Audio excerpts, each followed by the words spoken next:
tus manos encomiendo mi espíritu.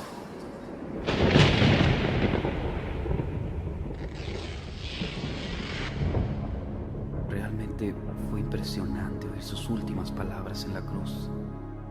Siempre que este hombre hablaba, sucedían cosas extrañas, pues yo vi mucha gente que fue sanada por él, aunque a nosotros los soldados romanos nos prohibían hablar de estas cosas. Yo estuve parado junto a esa cruz y la verdad no quería estar ahí, porque cuando volteaba para ver a Jesús, su mirada me hacía sentir y pensar que yo debería estar en su lugar. Él no me veía con odio, sino que a pesar del gran sufrimiento que padecía y de su expresión de agonía, Él me miraba con amor.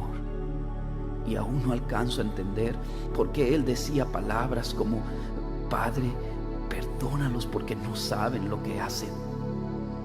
En mi interior yo le decía: vamos, si eres el Hijo de Dios, ¿por qué no bajas de esa cruz? Porque si dicen que no has conocido pecado, mueres por los pecadores y los presentas justos ante tu Padre, cuando creo que el único justo eres tú. De pronto me di cuenta que mi cuerpo comenzó a temblar, porque parecía que Él escuchaba mis pensamientos, y mientras por su cuerpo desfigurado corría la sangre, Él me decía con su mirada: si no bajo de esta cruz, es por amor a ti. Te alabo, te exalto, Cristo Jesús, pudiendo bajar de la cruz, tú preferiste morir en obediencia al Padre y por amor a mí. Te adoro, Cordero de Dios, me rindo ante ti y hoy crucifico mi ser. Sé tú hoy en mí, en obediencia al Padre yo te serviré, y por amor a ti.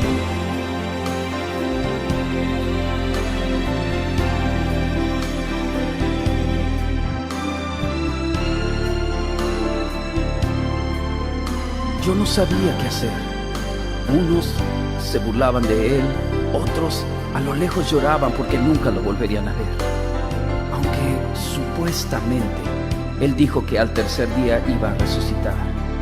Y bueno, por esa razón me ordenaron cuidar esta tumba. Sinceramente yo quisiera irme de este lugar. No sé por qué, pero me siento un poco temeroso. Además, yo no creo que este hombre salga de la tumba, y mucho menos creo que pueda mover esta piedra tan pesada. Claro que no, esto no sucederá, pues le vimos morir. Es más, le enterramos la lanza en su costado y sus piernas ni quebrarlas fue necesario. Él estaba muerto. Ahora, que yo recuerde, todos los reyes, emperadores y profetas... Jesús, Hijo mío, por cuanto no te aferraste al ser igual a mí y renunciaste a todo lo que era tuyo, tomando forma de siervo y condición de hombre, haciéndote obediente hasta la muerte. Yo te levanto con el poder del Espíritu Santo, venciendo a la muerte, y te doy el más alto honor y el más excelente de todos los nombres, que es sobre todo nombre.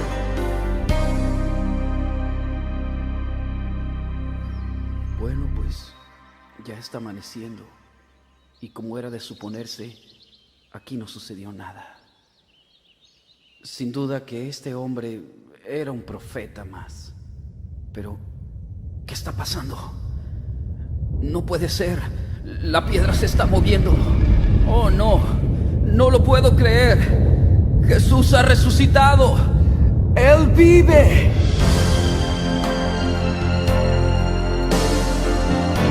Yo soy la resurrección y la vida. El que cree en mí, aunque esté muerto, vivirá.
Gracias, hermano.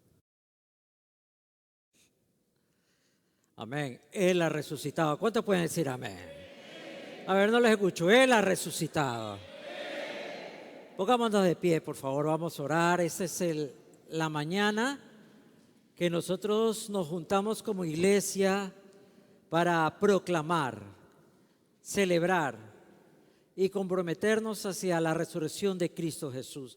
Señor, hoy día te alabamos, recordamos humildemente, indignamente tu sacrificio maravilloso. Gracias por amarnos de tal manera para morir en una cruz, para olvidarte de ti mismo y tomar nuestro lugar, Señor. Hoy día queremos venir y rendir nuestras vidas. Padre, cada corazón, cada persona aquí que necesita ese motivo de vida, sea hoy día el encuentro con tu precioso sacrificio y victoria sobre la cruz. Hoy día rogamos también por nuestro país que tanto necesita, Señor, de un cambio, de una esperanza, de una liberación. Gracias por amarnos de tal manera. En el nombre de Jesús te lo decimos. Amén y amén. ¿Cuántos dicen amén? Amén. Tomen asiento, por favor. Hoy día es la celebración de toda la cristiandad ante el hecho que nos marca para cambiar nuestra vida, para ser otra persona, para tener otra esperanza. Nosotros recordamos hoy día la victoria de la cruz. Recordamos que esa victoria no fue gratuita. No fue un accidente. La victoria viene tras un proceso que ha sido proclamado y declarado de Dios desde la creación del hombre para llegar a ese punto central con el sacrificio del Hijo de Dios. Pero lo que nos atestiguan los evangelios en Lucas 24, del 1 al 7, el primer día de la semana, al rayar el alba, las mujeres vinieron al sepulcro trayendo las especias aromáticas que habían preparado. Encontraron que la piedra había sido removida del sepulcro y cuando entraron no hallaron el cuerpo del Señor Jesús. Aconteció que estando ellas perplejas por esto, de pronto se pusieron junto a ellas dos varones de vestiduras resplandecientes. Estando ellas aterrorizadas e inclinados sus rostros a tierra, ellos le dijeron: ¿por qué buscan entre los muertos al que vive? No está aquí, sino que ha resucitado. Acuérdense cómo les habló cuando estaba aún en Galilea, diciendo que el Hijo del Hombre debía de ser entregado en manos de hombres pecadores y ser crucificado y al tercer día resucitar.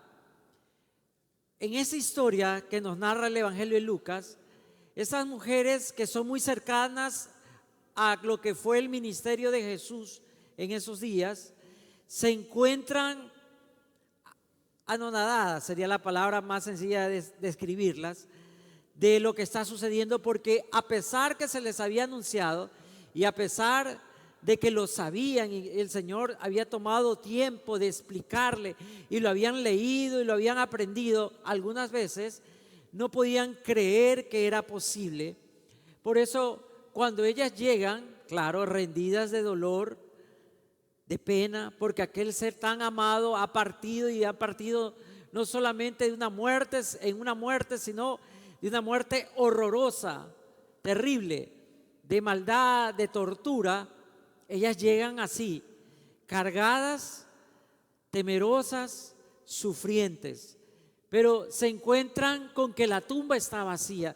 Y aquí es donde nosotros debemos recordar, hermanos, recordarnos siempre, recordarnos que en nuestros problemas, que en nuestras pruebas, en nuestras enfermedades, en nuestro dolor, ese problema, esa enfermedad está vacío, porque Jesús ya lo venció. Él se levantó de la muerte, Él nos levantará. ¿Cuántos dicen amén, hermano? Él nos levantará pese a todo y sobre todo, porque el Señor vino para cumplir la palabra.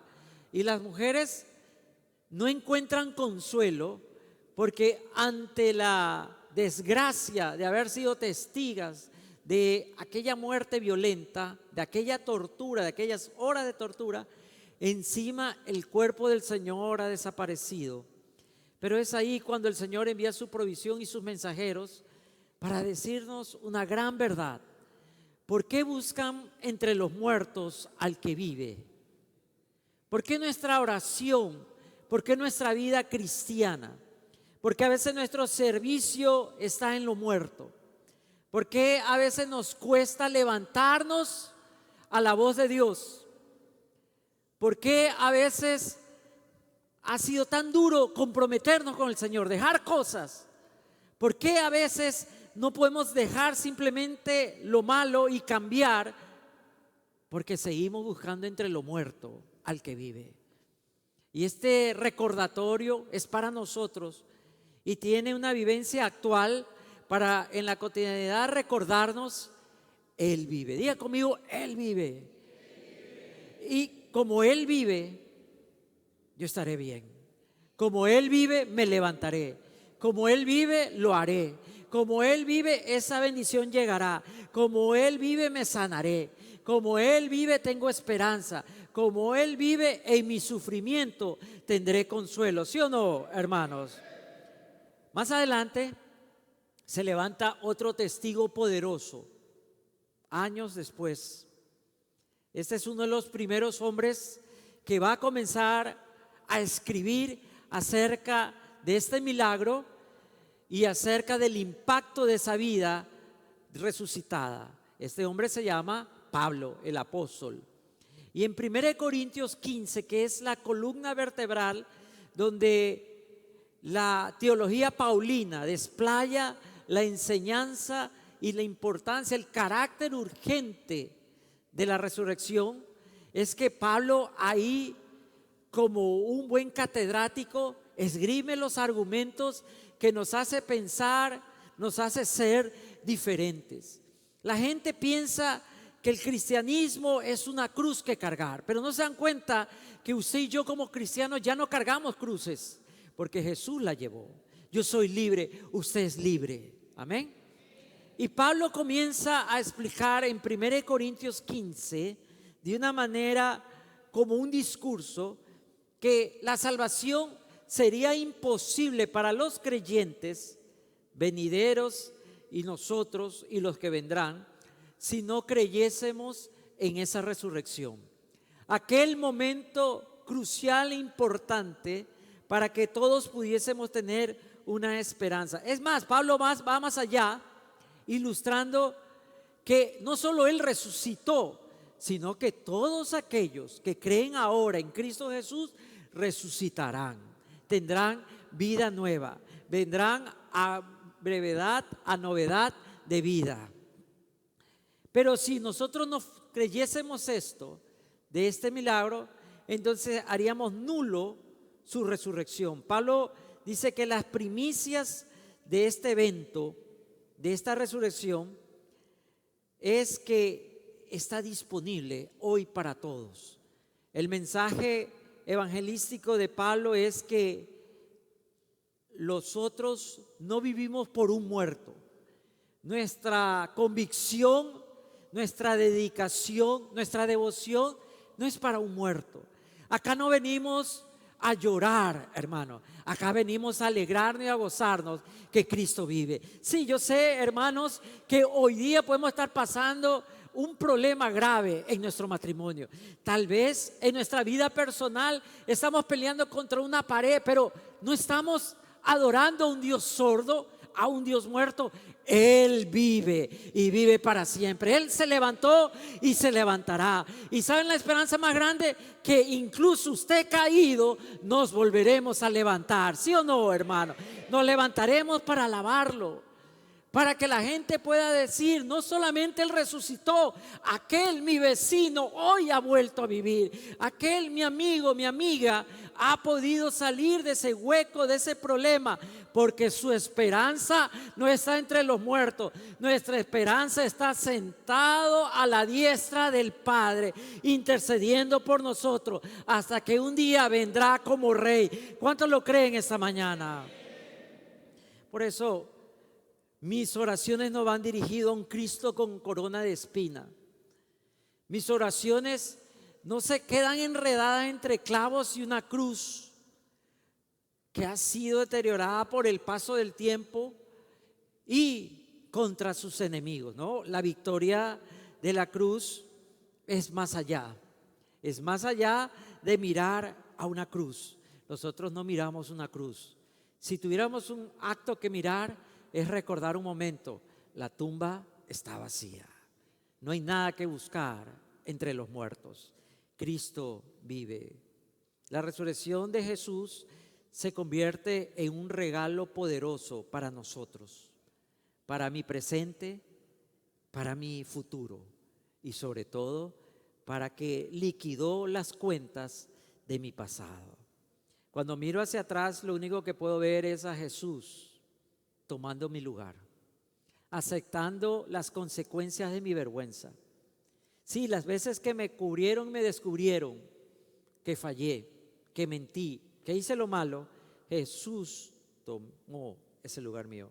Por eso Pablo dice en 1 Corintios 15, 3 en adelante: por lo que yo recibí, os lo transmití a vosotros como que fuera algo de primera importancia, dice esta versión, que Cristo murió por nuestros pecados conforme a la palabra, que fue sepultado, que resucitó al tercer día conforme a la palabra.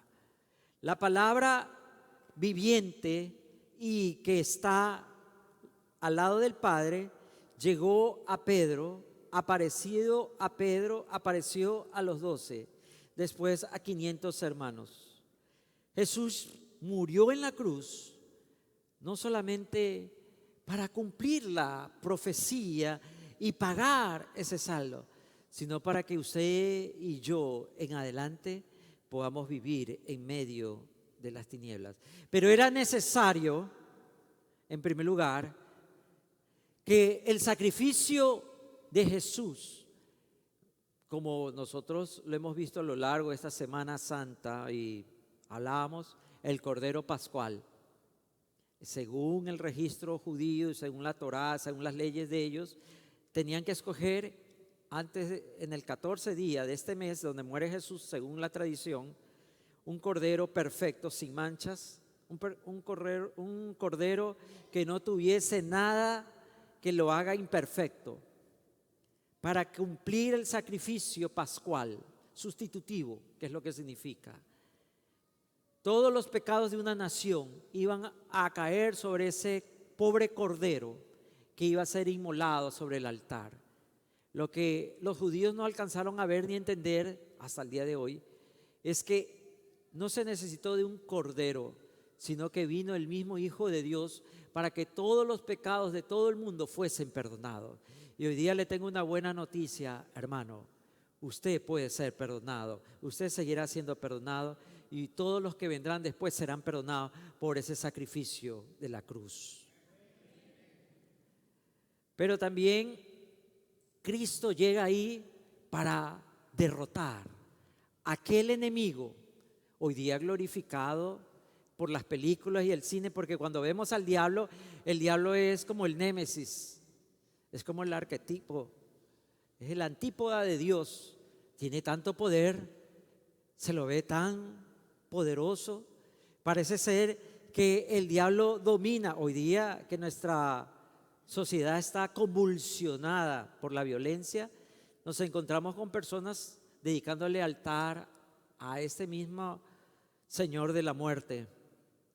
Pero Jesús estuvo 3 días muerto, aparentemente muerto, para descubrir a la muerte y también decirle: te es imposible retenerme. El Señor ha podido hacer, pero con una orden: yo no necesito morir para derrotarte, pero Él quiso pagar ese precio. En la resurrección Jesús le quitó la autoridad a la muerte. Por eso nosotros, cuando miramos a la muerte, por supuesto, el momento de partida nos duele, porque como humanos tenemos cosas que nos conectan, que nos retienen, razones para seguir viviendo. Por supuesto que sí, tenemos un hijo, tenemos una esposa, tenemos tantas cosas, tal vez, ¿no?, que nos retiene. Pero podemos mirar a la muerte no como el final de las cosas, sino como una puerta que nos lleva a algo más glorioso, al dulce hogar donde Jesús dijo que había morada para nosotros. ¿Cuántos dicen amén? Y claro, cuando uno está llegando a esta edad que pinta canas, ¿no?, uno no quiere ni hablar ni que le mencionen de muerte, ¿sí o no, hermano? Cuando uno es joven, uno oye y sigue de largo. Pero cada vez que va pasando el tiempo, como que somos más conscientes de nuestra finitidad, somos conscientes de nuestra debilidad, ¿no? Y no queremos hablar de la muerte. Pero Jesús dijo en el Apocalipsis 1:18: yo tengo las llaves de la muerte y el Hades. El Señor venció a la muerte en la cruz. La primera victoria que Jesús pone y derriba a través de su sacrificio es el dominio del pecado con la muerte, porque por causa del pecado entró la muerte, como nos recuerda el Génesis. La muerte y el Hades hicieron todo lo posible, pero no pudieron mantener a Cristo en su dominio. Jesús se levanta para darnos a nosotros esperanza. Por eso parece contradictorio, pero cuando estamos en el velorio de una persona, es un lugar de tristeza, ¿no? Un lugar de lloro, y por supuesto debe ser así. Pero cuando estamos en el velorio de un cristiano, hay tristeza, hay dolor, pero hay una esperanza. Volveremos a ver a esa persona alabando, danzando al Rey que viene pronto. ¿Sí o no, hermanos? Un día estaremos gozosos en el banquete del Rey. ¿Cuántos lo creen, hermano? Pero también la muerte derriba a Satanás, derriba el rey y el príncipe de este mundo.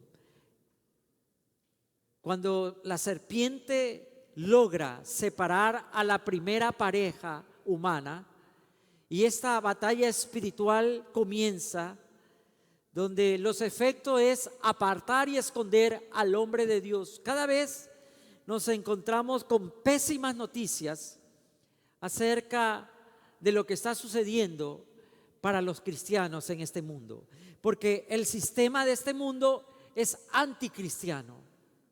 ¿Se dan cuenta que hay millones de religiones, creencias, posiciones, pero a los que se persigue, se asesina, se prohíbe, se encarcela, se martiriza, es al cristiano? Porque en este mundo sabe el enemigo que sus días están contados. Trató de destruir el propósito eterno en Adán para que el hombre no tuviese esperanza. Por eso la Biblia dice que Jesús es el segundo Adán. Regresa para decir: yo te devolveré la comunión que tenías en el huerto del Edén. En Génesis 3:15 ya está la profecía siglos antes, y dice: y pondré enemistad entre ti y la mujer, y entre tu descendencia y la de ella, y él te herirá en la cabeza. Sí, hoy día nuestra cabeza está herida por el enemigo, porque no creemos, no pensamos. Y hoy día, entre más estudiamos lo que nos enseña el hombre, más podemos decir: imposible es que exista Dios. Cuando más estoy envuelto, enfrascado en las relaciones con mi amigo, imposible que haya lugar y espacio para Dios.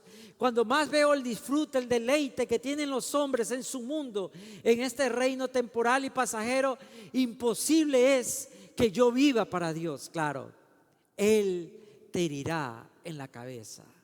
Hoy día, cuando un gobierno lo primero que hace es tratar de subir al poder, lo primero que hace es tratar de tener eso, más poder, tener la libertad para gobernar.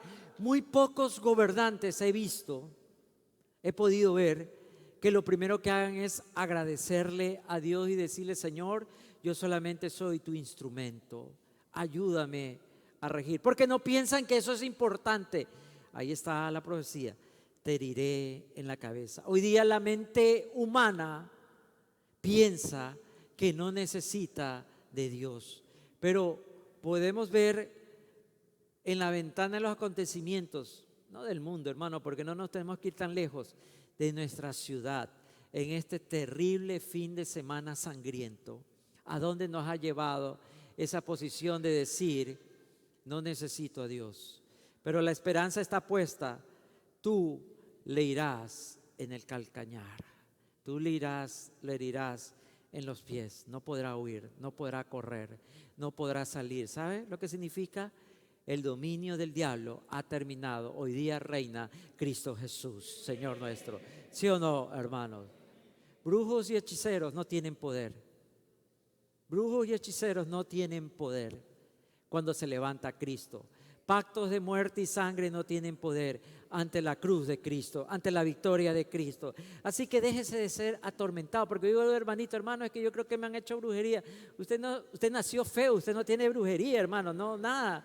¿Cuál es el problema, hermano? El diablo no tiene poder. Diga conmigo: el diablo no tiene poder. Cristo tiene todo poder. Él reina, Él vive, Él vencerá. ¿Sí o no, hermano? La victoria de Cristo. Claro, en Cristo, en el Calvario, fue golpeado, fue herido, fue asesinado en la cruz. Pero en la cruz el diablo fue derrotado. ¿Cuántos le dan la gloria al Rey? Amén.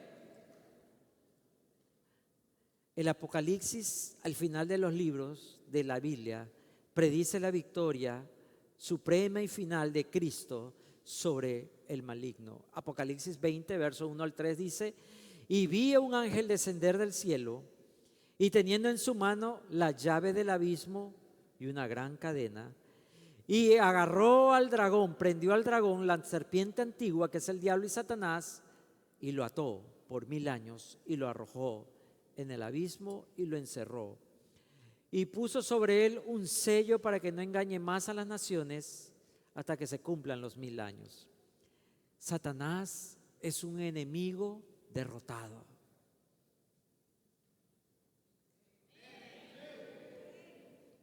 Jesús es el victorioso. La resurrección prueba la victoria de Cristo sobre Satanás. Si no hubiese la crucifixión, no podríamos usted y yo tratar con el enemigo. Pero Jesús lo derrotó, acabó su poder, su dominio. Ya no reina sobre aquellos que han puesto a Jesús en su corazón como Rey y como Señor. Satanás y el gobierno que él tiene y el modelo que Él tiene un día terminará. Y todos aquellos adeptos y servidores de Él, también su final ya está escrito. Por eso, cuando Jesús se levanta de la muerte, Él demuestra la victoria. Dice, el enemigo no me pudo vencer. Yo estoy libre. Ustedes también están libres. Este Señor que vive ahora en nuestro espíritu nos da la victoria para recordarnos que en momentos así, cuando pensamos que el enemigo me tiene, no me puede tener, porque soy libre, porque mi vida está escondida en Cristo Jesús. Alabamos al Señor, porque ni la muerte ni el enemigo pudo retener a Cristo. Y ¿sabe? No nos puede retener a nosotros. Y no solamente es un hecho de Semana Santa, donde todos los cristianos o aquellos que profesamos ser cristianos, nos venimos y nos acercamos para hablar y recordar. Pero eso no es un recordatorio, hermano. Eso no es simplemente un acto de adorno o llegar a la iglesia porque es Semana Santa. No, nosotros somos la iglesia del Cristo resucitado. En el parque, en la calle, en el trabajo, en el hospital, en la prueba, en el dolor, en la tormenta, usted y yo somos parte del Cristo resucitado. En tercer lugar, la victoria sobre el dominio humano nos recuerda la cruz. Hay un acto que los romanos fueron usados por Dios. Cuando Cristo apresuradamente es bajado a su cuerpo inerte de la cruz, comenzando lo que los judíos llaman el Sabbat, tenían que, por las tradiciones, por la Torá, tenían que dejar ese cuerpo rápidamente en un lugar. Así que encuentran una tumba de un hombre rico que nadie ha usado, lo ponen ahí y cierran y ponen una gran piedra, que era la costumbre de esa época. Casi no pudieron preparar el cuerpo porque era el Sabbat, costumbre de los judíos que no momificaban, sino que untaban con aceite y bueno, y algunas otras cosas. Y ese aceite y esos perfumes lo ponían en venda. Por eso ustedes se recuerdan la historia de Lázaro, que él se levanta, cuando Cristo lo resucita, no puede caminar porque está todo envuelto en cosas. Esa era una costumbre judía. Pero ante la constante acusación de los sacerdotes fariseos, Caifás y los demás, ante Poncio Pilato le dicen, mira, van a venir los discípulos de Jesús y van a robar su cuerpo y van a comenzar a esparcir la mentira de que Él venció a la muerte. Porque aunque los discípulos se habían olvidado de lo que Jesús dijo, parece que los enemigos sí le habían tomado en serio y tenían miedo. Y no se ha dado cuenta, hermano, que es una gran verdad, que a veces la gente de la iglesia, la gente que está fuera de la iglesia, tiene más conocimiento y fe que los que están adentro. ¿Sí o no, hermanos? Tienen más. No, yo no voy a la iglesia porque yo soy un diablo y donde yo llego a la iglesia me consumo. ¿Sí o no? Pero mire cuántos diablos están sentados aquí mirándome, tranquilo, ¿verdad? ¿Sí o no? Bueno, entonces, acá comienza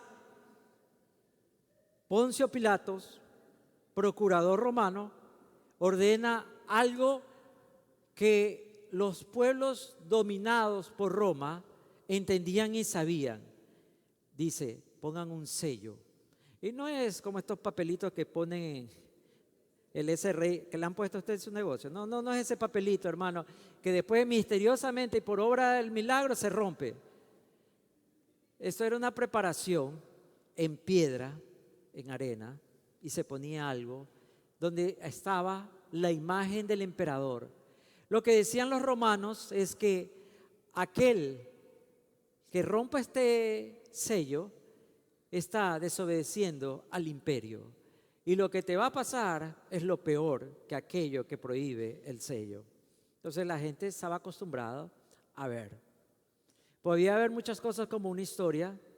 Había en un pueblo escasez, murió el pueblo de hambre, pero los romanos tenían una bodega y en esa bodega la habían cerrado y habían puesto un sello. Nadie se atrevía a tomar los alimentos, aunque sus hijos se morían, porque sabían que el castigo era peor que la muerte. Se coloca ese sello en la tumba para mantener alejada la esperanza de robar el cuerpo. Nadie humanamente podía entrar. Mateo 27, 62 al 66 nos relata, Mateo 27, 62 y 66, al día siguiente, que según el día de la preparación, se reunieron los principales sacerdotes y los fariseos ante Pilato diciendo: Señor, recordamos aquel engañador dijo, estando aún vivo, que después de 3 días resucitaré. Miren lo que dicen los diablos.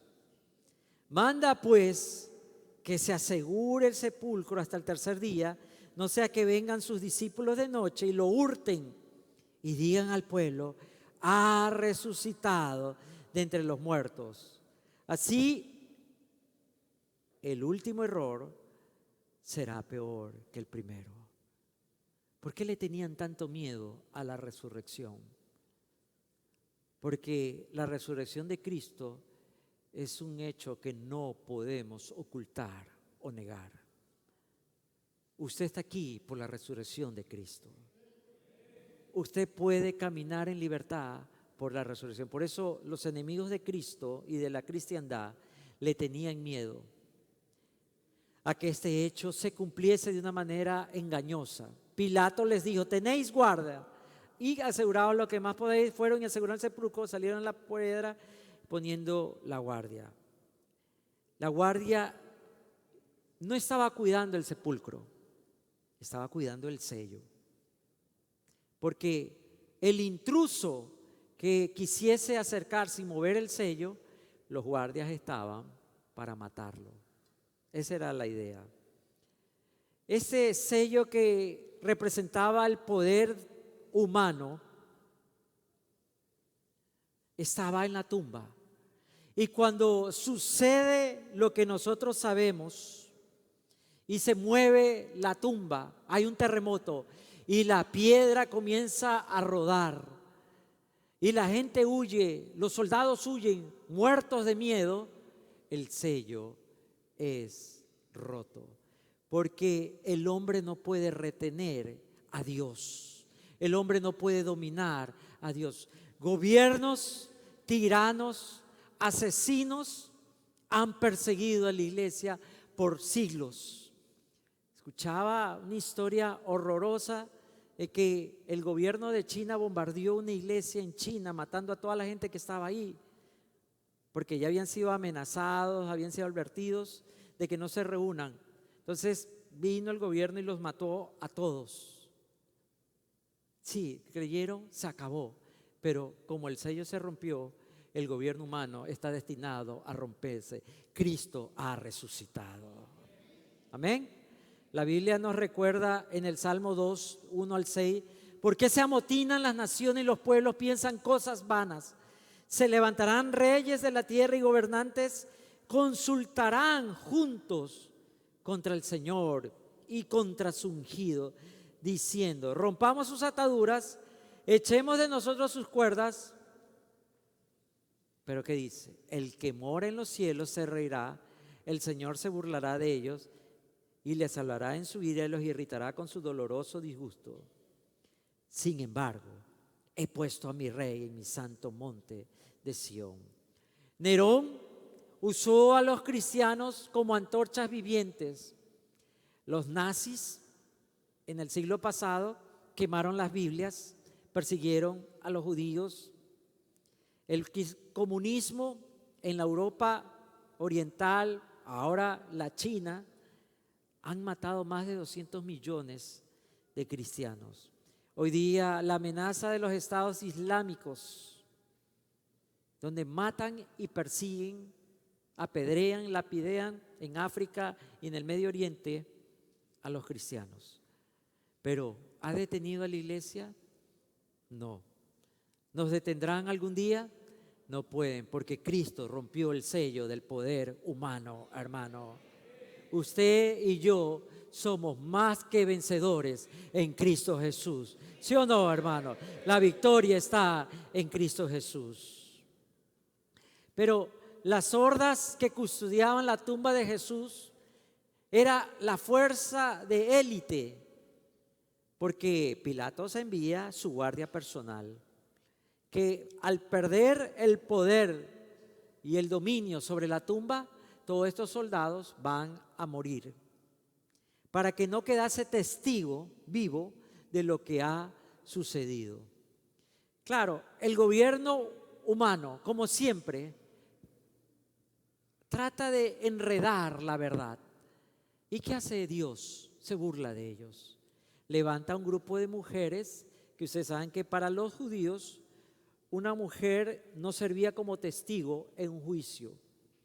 Así que era necesario más de 9 mujeres para creer que decían la verdad. ¿Cuánta verdad tenían los judíos? ¿Cuánto dicen amén, hermano, no? Dice que tenía que haber más mujeres para creer que era verdad algo. Entonces una mujer no servía para testigo. Pero ¿quiénes fueron los primeros testigos de la resurrección?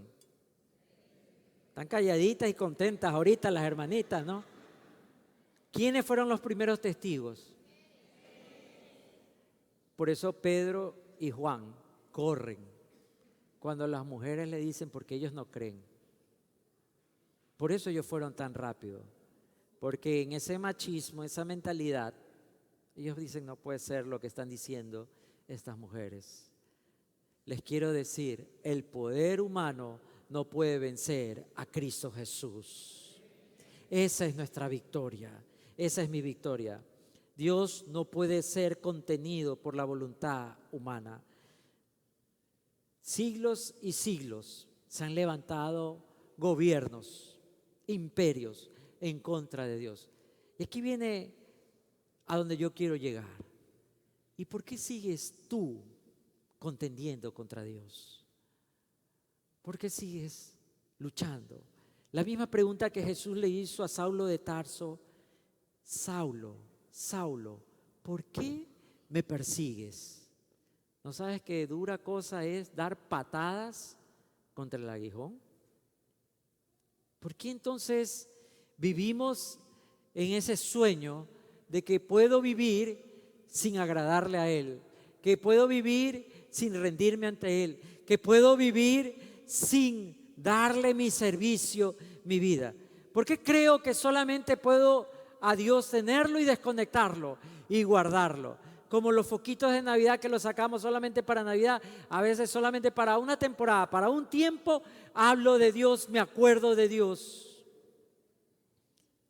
No hay persona, no hay imperio que pueda prevalecer contra Cristo Jesús. La victoria de la cruz nos da un recordatorio que cuando el cuerpo de un muerto judío era puesto en cuevas, generalmente de piedra caliza, y se ponía, hermanos, 2 tipos de piedra. Los ricos usaban piedras en forma de círculo porque eran más fáciles de rodar, pero también era un trabajo. Usted sabe lo que es hacer una piedra enorme, hacerla en forma de círculo. La gente que no tenía tanto dinero era derrumbes, amontonaban piedras para que no entrasen los animales, porque esa era la preservación. No hubiera saqueo, ni hubieran animales que se devoren el cuerpo. O usaban piedras cuadradas. Esta piedra fue colocada por romanos y fariseos para que el cuerpo pudiese quedar encerrado. Pero nadie puede encerrar la resurrección de Cristo Jesús. Nadie puede. Pero hay una piedra hoy día que a veces no deja entrar la resurrección de Cristo. Esa piedra no es ni redonda ni cuadrada, tiene otra forma, es nuestro corazón. Cuando le negamos la oportunidad al Salvador que nos enseñe cuánto necesitamos de Él. Hoy día hay una piedra que puede estar ahí encerrando no la vida de Cristo. Cristo no puede ser retenido por humanos, pero sí tu vida, cuando tú no te rindes ante Él. Y yo pongo una barrera, le pongo un límite. Señor, está bien, yo te quiero, yo te amo, yo te serviré, pero hasta aquí no más,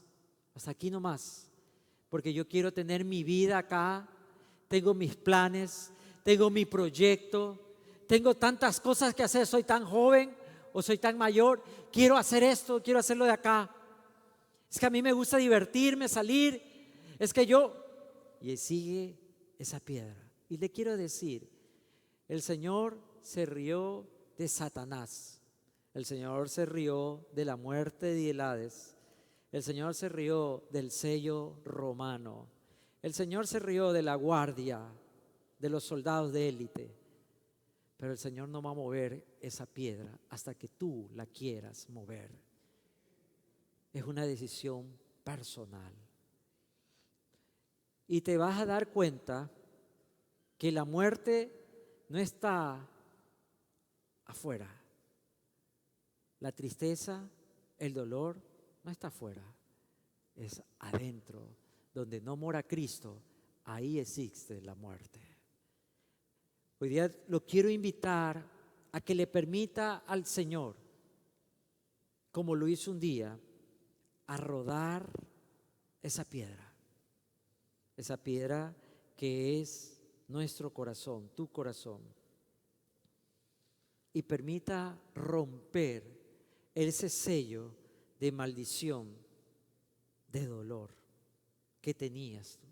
Tal vez usted tuvo que nacer en un hogar de violencia, de abuso, de necesidad.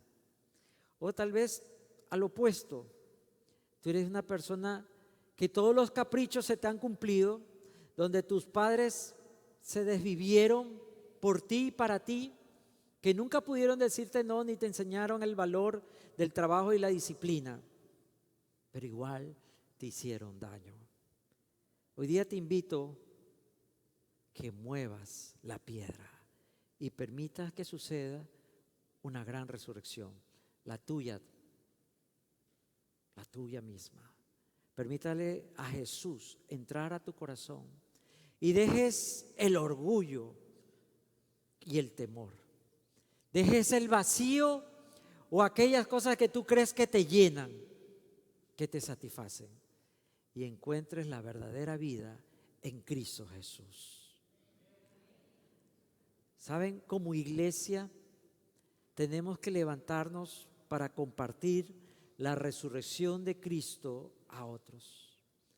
Dios no vino para una iglesia dormida, ni se levantó de la tumba para una iglesia de sillas. Nuestra misión no está en llenar los templos, nuestra misión está en llenar el reino de los cielos de pecadores arrepentidos y reconciliados.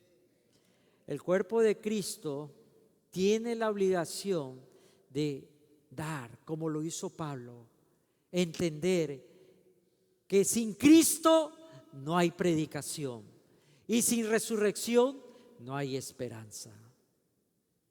Nuestro llamado como iglesia es enseñar acerca del amor y la aceptación de Cristo, trayendo esperanza.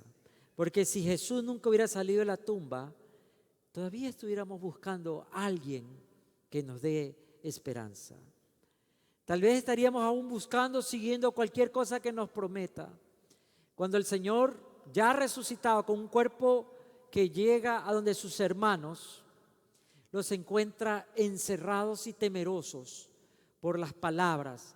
Un día caminando, antes de llegar a donde sus hermanos, sus discípulos, camino a Emaús, se encuentra con dos testigos de él, discípulos, que aparentemente estaban en el momento del Gólgota y en tristeza comienzan a regresar a su casa. Y Jesús le da pena encontrarse dos personas que ven la crucifixión, pero no han entendido nada. Y él comienza a platicar con ellos y les hace entender y les hace ver la importancia de todos los sucesos. Y dice que los ojos de ellos fueron alumbrados. Hoy día, iglesia, necesitamos que nuestros ojos sean alumbrados para poder ver lo que Cristo está viendo, para llegar a los necesitados. Así que al finalizar de estas palabras, quiero hacer dos oraciones. En primer lugar, que seamos una iglesia que se levanta, no una iglesia que carga cruces, porque usted y yo no necesitamos cargar cruces, ya Cristo la cargó. Amén. Pero sí una iglesia que carga una responsabilidad, declarar a todos que Cristo ha resucitado. Y en segundo lugar, aquellas personas que quieren mover esas piedras. Póngase de pie, por favor.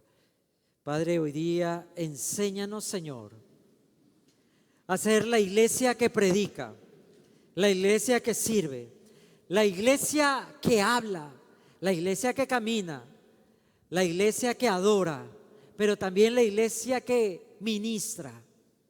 Señor, danos la fortaleza, la convicción para encontrarnos día a día, momento a momento, que la tumba está vacía. Yo no tengo que cargar una cruz, mi iglesia no es una cruz, tu servicio no es una cruz, tu llamado no es una cruz, tú eres mi victoria. Señor, danos esa convicción. Deja en esa vieja cruz mi vieja vida. Y hoy día yo quiero renovarme en esa nueva vida en Cristo Jesús.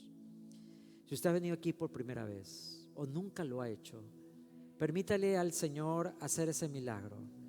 Rompa el sello humano que han puesto sobre su vida. Tal vez el decreto humano que tenía sobre su vida era derrota, dolor, traición, abandono, divorcio, ruina, enfermedad. Ese es el decreto humano. Tal vez así lo criaron. Soledad. Permítale a Jesús que rompa ese sello. Él lo puede hacer. Y permítale al Señor con su voluntad que mueva la piedra y lo muerto viva y lo seco viva. Dígale: Señor Jesús, hoy día yo quiero entregarte mi vida, entregarte mis sueños, entregarte mi dolor, entregarte mis pecados, entregarte mis problemas, y quiero vivir para ti, Señor. Hoy día me quiero rendir y reconocer y declarar que tú eres el Cristo, que tú has resucitado, que no hay vida sin ti, Señor. Hoy día me rindo ante ti. En el nombre tuyo te lo pido. Amén y amén. Si usted ha hecho esta oración, no se vaya a ese lugar. Déjenos acompañarlo para que conozca lo que es realmente vivir para el Señor. Vamos a adorar al Rey. Amén.